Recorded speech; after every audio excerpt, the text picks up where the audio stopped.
जुलाई तक 2394 पुलिस पर हमला के जो अभियुक्त थे, अगर आप कानून को अपने हाथ में लेंगे, किसी पदाधिकारी के साथ मारपीट कर देंगे तो ये बहुत दुखद होगा। आप भी कई बार न्यूज़ कवर करने जाते हैं, अगर कोई आपके साथ में कोई घटना कर देगा निश्चित रूप से हम लोग कार्रवाई करेंगे। नियम विरुद्ध अगर कोई भी आदमी अगर कार्रवाई करेगा और जैसा आपको बता दिया गिरफ्तारी भी करेंगे। नमस्कार, आप लाइव सिटीज देख रहे हैं और मैं हूँ आपके साथ रोहित वर्मा। कल बीते रात जिस तरीके से पटना पुलिस पर कुछ असामाजिक तत्वों के द्वारा हमला की गई, अब उस पर बिहार पुलिस मुख्यालय भी एक्शन में नजर आ रही है। आपको बताएं कि जिस तरीके से कल बीते रात राजधानी पटना के पीरबोहर थाना अंतर्गत जब पटना पुलिस जाती है कुछ लोगों को गिरफ्तार करने के लिए, कुछ लोगों से पूछताछ करने के लिए, तो उन पर हमला किया जाता है, जिसके बाद उन्हें पीएमसीएच में एडमिट करवाई जाती है। आपको बताएं कि अब पटना हेडक्वार्टर भी यानी बिहार पुलिस मुख्यालय जो है सरदार पटेल भवन में, उस पर एक प्रेस वार्ता का आयोजन किया गया और जिसमें जितेंद्र सिंह गंगवार जो बिहार पुलिस मुख्यालय के एडीजी हैं, उन्होंने साफ साफ कह दिया है कि अब किसी को बख्शा नहीं जाएगा। सबसे पहले हम आपको सुनवाते हैं कि बिहार पुलिस मुख्यालय के एडीजी जितेंद्र सिंह गंगवार इस पूरे मामले पर क्या कुछ कह रहे हैं। आपको बता देते, सिवान में जो आपने बात बताई है महावीरी झंडा को लेकर के, वो बात सही है। उस घटना में महावीरी झंडा जुलूस जाते समय कुछ आपस में कन्फ्यूजन के कारण पत्थरबाजी हुई और उसके रिएक्शन में एक छोटी सी गुमटी में आग लगाए जाने की घटना का पता चला है। पुलिस अधीक्षक और जिला के बड़ी पदाधिकारी घटनास्थल पर पहुंचे। उन्होंने तत्काल स्थिति को नियंत्रण में लिया। स्थिति तुरंत तत्काल नियंत्रण में और शांतिपूर्ण हो गई है। पुलिस के द्वारा कार्रवाई करते हुए 1 दर्जन से ज़्यादा लोगों को गिरफ्तार भी कर लिया गया है।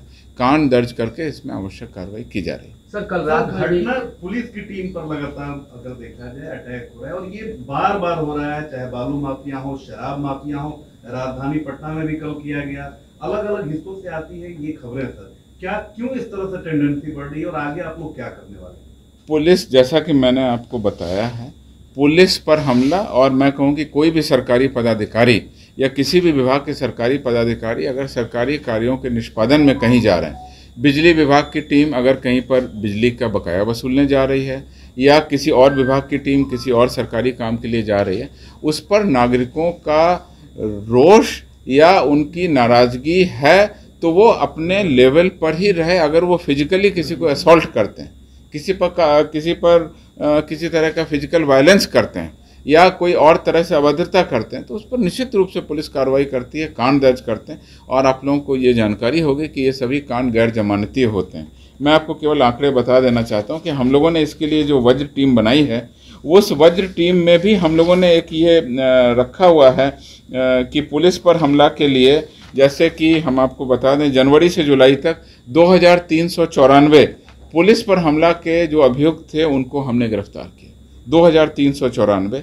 और अगस्त माह में अकेले 339 अभियुक्तों को हमने गिरफ्तार किया है। तो लगातार हम लोग इस तरह की कार्रवाई करते हैं। पुनः आपके चैनल के माध्यम से ये बात रखना चाहते हैं कि कोई भी सरकारी प्रक्रिया, बकाये की वसूली है, किसी की नापी है, किसी का कोई पुलिस छापामारी के लिए जा रही है, गिरफ्तारी का वारंट है, तो आपके पास में उसके न्यायालय का या उसके उच्चतर पदाधिकारी के पास जाने का जो विकल्प है, जो अपील करने का प्रावधान है, उसको आप अख्तियार करें। और किसी भी तरह से अगर आप कानून को अपने हाथ में लेंगे, किसी पदाधिकारी के साथ मारपीट कर देंगे तो ये बहुत दुखद होगा। आप भी कई बार न्यूज़ कवर करने जाते हैं, अगर कोई आपके साथ में कोई घटना कर देगा निश्चित रूप से हम लोग कार्रवाई करेंगे और ऐसे आदमियों को हम लोग फिर FIR करके नॉन बेलेबल ऑफेंस अगर लगता है तो हम लोग जमानत दिए बगैर उनको गिरफ्तार करके जेल भेजेंगे।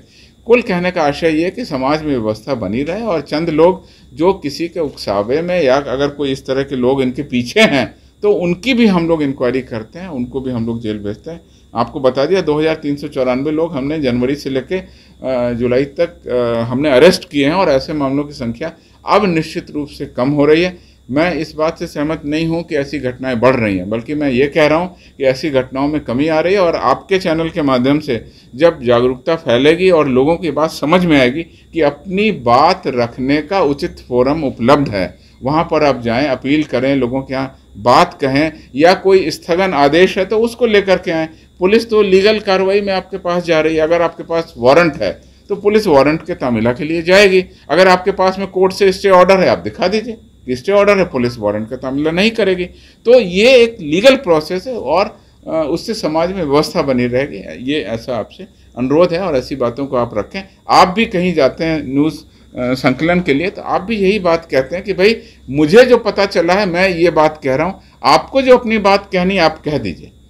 तो उस पर लोग अपनी बात कह देते हैं। तो इसी तरह से हम लोग भी चाहते हैं कि विरोध का या किसी भी तरह के जो स्वरूप है वो बहुत शालीन और तर्क संगत होना चाहिए और नियम संगत होना चाहिए। नियम विरुद्ध अगर कोई भी आदमी अगर कार्रवाई करेगा तो पुलिस के पदाधिकारियों को यह शक्ति है कि इस तरह के नियम विरुद्ध करने वाले लोगों पर कार्रवाई करें। हम लोग करते हैं और जैसा आपको बता दिया गिरफ्तारी भी करते हैं। तो आपने सुना जितेंद्र सिंह गंगवार ने साफ साफ कह दिया है कि चाहे वो कोई भी हो अब उसे बख्शा नहीं जाएगा। अगर कोई व्यक्ति ऐसा सोचता है कि वो बचकर निकल सकता है तो ऐसा बिल्कुल संभव नहीं है, क्योंकि मोबाइल नेटवर्क के द्वारा भी ट्रेस किया जा सकता है और सीसीटीवी फुटेज के आधार पर भी गिरफ्तारी की जा सकती है। बहरहाल इस खबर में बस इतना ही। अगर आप हमारे इस वीडियो को हमारे यूट्यूब चैनल पर देख रहे हैं, चैनल को सब्सक्राइब करें। अगर आप हमारे इस वीडियो को हमारे फेसबुक पेज पर देख रहे हैं तो फेसबुक पेज को फॉलो करना बिल्कुल भी ना भूलें। धन्यवाद।